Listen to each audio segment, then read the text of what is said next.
Hello and welcome back to the channel. Let's take a deep dive into the possible profile of the Idaho 4 killer. I have scoured the internet to find the most credentialed profilers who have given their input on these horrendous murders. But first, here is a statement from one of the victim's father, Steve Goncalves. The killer was sloppy and left a mess of evidence behind. Examining the chaotic crime scene will take time. They're telling us that there's so much evidence that it's going to take a lot of time to process it all. End quote. I am so sorry for the victims' friends and families. This crime was so brutal and purposeless. Now let's move along to the profilers. I found it particularly interesting what former Assistant FBI Director, Chris Swecker, said regarding the murders. He thinks this could potentially be a random stalker who seen the opportunity to follow the girls home and carry out these murders. Much like Ted Bundy in 1978, who followed home his victims from the bar and waited for the lights to go out. These types of crimes are particularly hard to solve.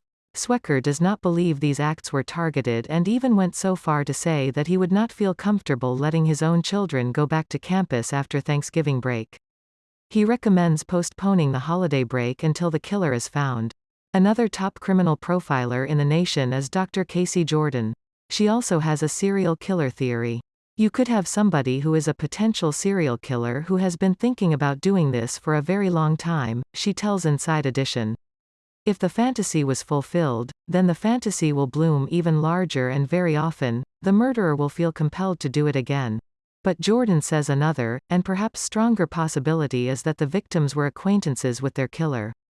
Statistically, it is most likely someone from their community, most likely somebody who was in the house before. We can't rule that out. Dr. Jordan also believes this is not the killer's first-time killing. The use of a large knife, possibly a Rambo-style combat knife that has a 7-inch long blade, part of which is serrated, is also telling, she says. If it is the work of a serial killer, it's reminding me of notorious Ted Bundy. Ted Bundy killed 2 sorority sisters. He's famous for being a serial killer, but he did commit a multicide. We have seen this too with Richard Speck, who killed 8 nurses in one night all in their dorm room. Jordan says that if the killer is not apprehended, she believes there is a very high risk that he will kill again.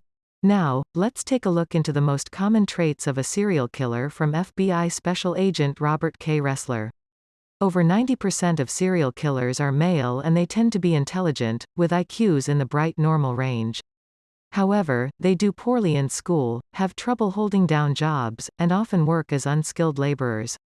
They tend to come from markedly unstable families and as children, they are often abandoned by their fathers and raised by domineering mothers. More than 60% of serial killers wet their beds beyond the age of 12 and are fascinated with fire starting. They are involved with sadistic activity or tormenting small creatures. The most common signs are antisocial behavior, lack of empathy, and deceitfulness and manipulation. Another FBI profiler, Joseph Giacalone, speaks on the tough job the police department is facing. It could be very difficult to isolate a sample of the killer's DNA if he left one behind. If we believe this is a single killer with a single weapon, the killer is migrating from body to body, and you'll have what's called co-mingling of blood, he said. If this blood is all co-mingled, it's difficult to distinguish the individual samples.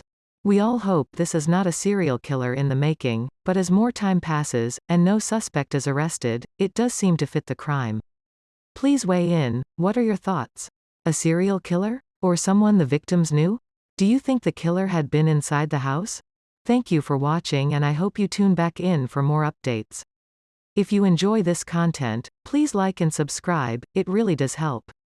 Be sure to comment to keep the discussion going.